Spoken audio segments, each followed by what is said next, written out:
Alright guys, so here we're on how to get silence and maintain the silence. Now the best way to get silence in a classroom is using systems, alright?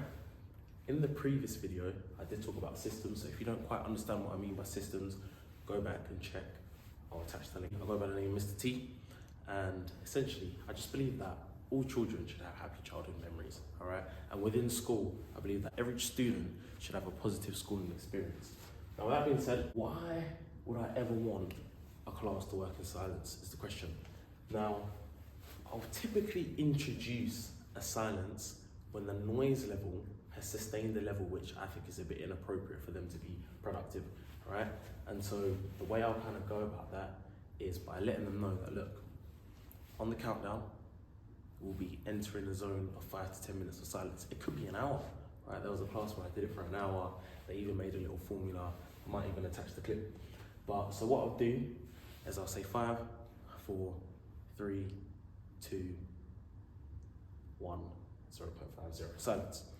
Now, when you do this, all right, if you're gonna do this, get your pen ready. Get your pen ready, because what's gonna happen is one student is gonna make a noise, one student's gonna cough, boom.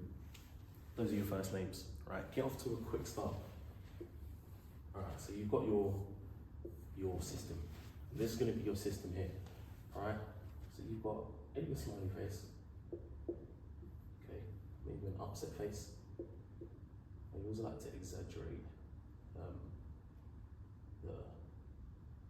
naughty face. And then maybe you've got a head of year or a member of the senior leadership team over here, right? So they know there's a consequence. So boom, you've got your 2 names down. The other things they're gonna do, right? Because you need to call it out immediately, effectively. They're gonna start to fake cough, right? Some of them might even say bless you to fake coughs and stuff like that, all right? But what I do is I'm not really into all of that, so I just call it out. But I don't deal with that in front of the class. So one thing they'll also do is they might put up their hand to ask silly questions. You can miss me with all of that, honestly. What I do when a student puts their hand up, I get them to come to the front and they either write down what it is that they want to ask me, or we whisper and we address the question that they have, okay? None of that shouting out stuff. Another thing that students will do is they will try and tap their pen without you noticing.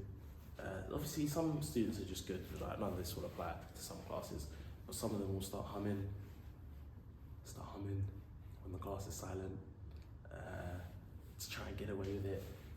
And normally I'm always able to figure out who it is, so what I'll do is I won't even put their name on the board sometimes.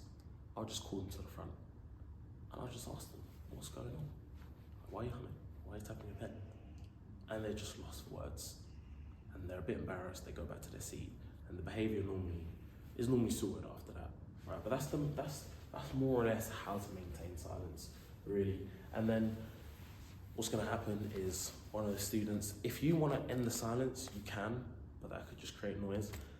One of the students will say, when is the 5 minutes up? Or isn't the 5 minutes up? Isn't the 10 minutes up? And at that point, if there's names on the board, you can wheel up the silence, right? You can reinitiate the silence because they haven't been silent for 5 to 10 minutes. Or if you think they've done a good job, you can dish out a reward, all right? So that's how to maintain silence. That's how I maintain the silence in the ESML class that I taught in the previous videos.